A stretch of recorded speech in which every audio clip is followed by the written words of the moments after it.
अगर आपने बीसीए में अभी-अभी एडमिशन लिया है तो कुछ एक्स्ट्रा स्किल्स आपको सीखनी पड़ेंगी क्योंकि 2025 है और इसमें कॉम्पिटिशन बहुत है। देखो अगर हम बीसीए भी कंप्लीट कर लेते हैं ना तो हमारी जॉब नहीं लगने वाली और अगर हम यहाँ तक का मास्टर भी कंप्लीट कर लेंगे ना तो 100% ये श्योर नहीं है कि हमारी जॉब लगेगी।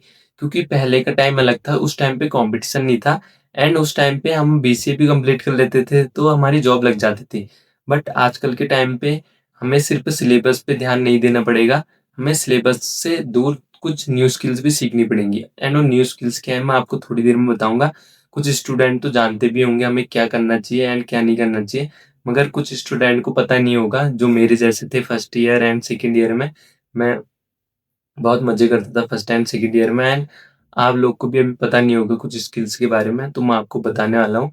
हाय this is Amit Painwal, I am a third year BCA student and you are watching my unfiltered life. देखो अभी मैं थर्ड ईयर में हूँ एंड अभी मैंने जस्ट बताया आपको कि फर्स्ट एंड सेकंड ईयर में मैंने काफ़ी ज़्यादा मज़े किए थे। तो उस टाइम पे मैं कुछ सीख नहीं पाया एंड मैंने अब जाके अपना करियर स्टार्ट किया है, तो अभी मैं डेटा एनालिसिस मेरा डोमेन है, तो उस पे मैं अभी स्किल्स सीख रहा हूँ एंड आपको भी वो स्किल्स अभी बताता हूँ वो स्किल्स क्या-क्या हैं। The number 1 skill is programming language. अगर आप फर्स्ट या सेकंड सेमेस्टर में हो तो आपकी सी या सी प्लस प्लस लैंग्वेज होगी या अदर कोई दूसरी लैंग्वेज हो सकती है। देखो आपको एक स्पेसिफिक लैंग्वेज चूज़ करनी है, हो सकता है तो आप उसे मॉडर्न लैंग्वेज चूज़ करो जैसे पाइथन, जावास्क्रिप्ट, जावा। देखो अगर आप पाइथन चूज़ करते हो ना तो आप डेटा एनालिसिस में जा सकते हो, डेटा साइंटिस्ट बन सकते हो, AI, automation and machine learning की ओर जा सकते हो।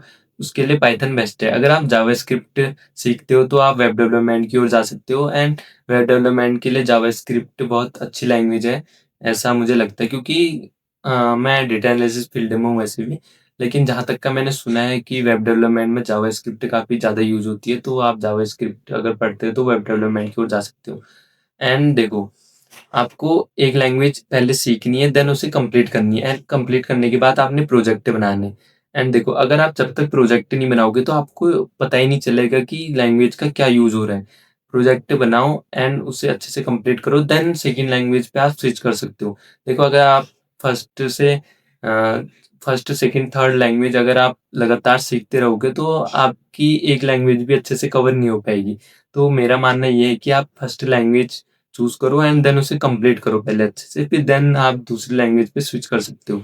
अगर मेरी तरह बनना है कि हाँ, 2-3 लैंग्वेज एक साथ पढ़नी है और एक लैंग्वेज पे आपको अच्छे से नहीं आ पाएँगी क्योंकि मेरे साथ भी ऐसा हुआ क्योंकि फर्स्ट सेकंड सेमेस्टर में हमारी अलग-अलग लैंग्वेज थी और मैं अलग-अलग लैंग्वेज पढ़ते जा रहा था और मुझे एक लैंग्वेज पे अच्छे से पूरी आई नहीं।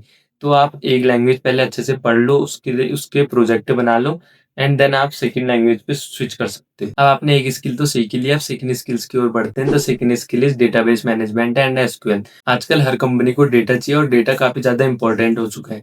डेटा को मैनेज करने के लिए हमें डेटाबेस की काफ़ी ज़्यादा ज़रूरत होती है। अगर हमें एसक्यूएल आती है ना तो हम डेटा को ईज़िली एक्सेस कर सकते हैं, डेटा को ईज़िली एनालाइज़ कर सकते हैं और डेटा से रिपोर्ट तैयार कर सकते हैं।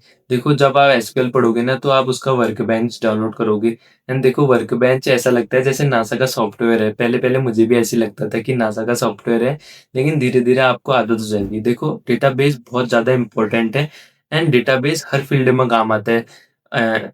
क्लाउड कंप्यूटिंग हो गया, वेब डेवलपमेंट हो गया या डेटा एनालिटिक्स हो गया या और भी काफ़ी चीज़ें होती हैं, तो हर चीज़ में डेटाबेस काफ़ी ज़्यादा काम आता है। तो एसक्यूएल बहुत ज़्यादा इम्पोर्टेंट है और जितना हो सके उतने ज़्यादा प्रोजेक्ट बनाओ। देखो हम अगर प्रोजेक्ट नहीं बनाएँगे तो हमें पता ही नहीं चलेगा कि इसका यूज़ क्या करना है और हम थ्योरी पढ़ते जाते हैं। हम एग्ज़ाम्स पे हमारी एसक्यूएल अगर सब्जेक्ट है तो हम थ्योरी पढ़ते जाते हैं एंड एग्ज़ाम में पास हो गए उससे कोई मतलब नहीं रहता हमें फिर उसके बाद। देखो अगर हम इंटरव्यू के लिए अगर पढ़ेंगे ना तो हम बी प्रैक्टिकल भी पढ़ेंगे और इंटरव्यूअर कभी थ्योरी से आपको क्वेश्चन पूछेगा ही नहीं, आपको बी प्रैक्टिकल वाले क्वेश्चन पूछेगा। तो हमें जितना ज़्यादा हो सके उतना ज़्यादा प्रैक्टिकल इसका यूज़ करना है, जितने ज़्यादा हो सके उतने ज़्यादा प्रोजेक्ट बनाने हैं और जितने ज़्यादा हम प्रोजेक्ट बनाएँगे तो उतनी जल्दी हमें सीखने को भी मिलेगा एंड देखो मैंने अभी तक का कोई प्रोजेक्ट बनाया नहीं है एसक्यूएल में, लेकिन मैं भी एसक्यूएल में प्रोजेक्ट बनाऊँगा एंड आपसे भी यही बोल रहा हूँ कि आप भी एसक्यूएल अगर आप पढ़ रहे हो तो आप जितने ज़्यादा हो सके उतने ज़्यादा प्रोजेक्ट बनाओ। हमने अपना डेटाबेस तो क्लियर कर लिया, अब बारी आती है द मोस्ट इम्पोर्टेंट स्किल की जो कि है the number 3 skill is choose your field. देखो सबसे पहले हमने अपना फील्ड चूज़ करना है, उसके अकॉर्डिंग हम लैंग्वेज चूज़ कर सकते हैं। जैसे हमने वेब डेवलपमेंट चूज़ किया तो उसके अकॉर्डिंग हम जावास्क्रिप्ट पढ़ेंगे एंड हमने अगर डेटा एनालिटिक्स चूज़ किया तो उसके अकॉर्डिंग हम पाइथन लैंग्वेज या आर लैंग्वेज पढ़ेंगे एंड डेटाबेस तो इक्वली सब में सेम ही रहता है।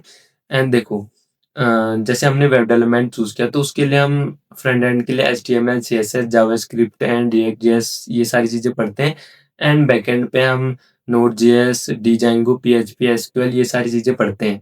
एंड अगर हमने क्लाउड कंप्यूटिंग चूज़ किया तो Microsoft Azure, AWS, networking, hosting ये सारी चीज़ें हम क्लाउड कंप्यूटिंग के अंदर पढ़ते हैं।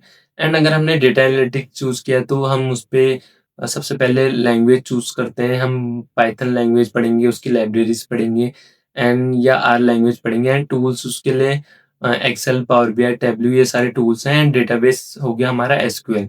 देखो, हमने अपना फ़ील्ड कैसे चूज़ करना है, हम यूट्यूब पे रोड मैप्स काफ़ी सारे आते हैं, तो हम वो रोड मैप देख सकते हैं, जिस पे हमारा इंटरेस्ट जाएगा, तो हम उस फ़ील्ड को चूज़ करेंगे।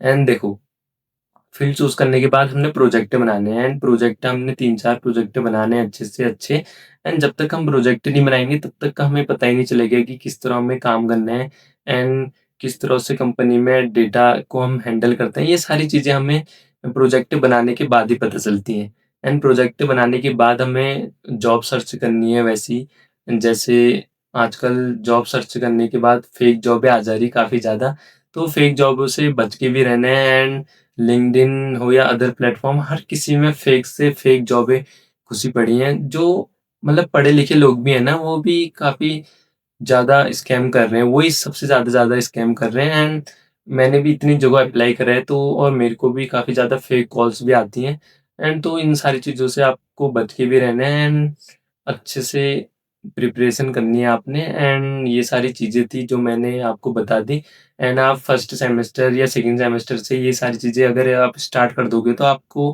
काफ़ी ज़्यादा अपॉर्च्युनिटीज़ मिल सकती है आने वाले टाइम में।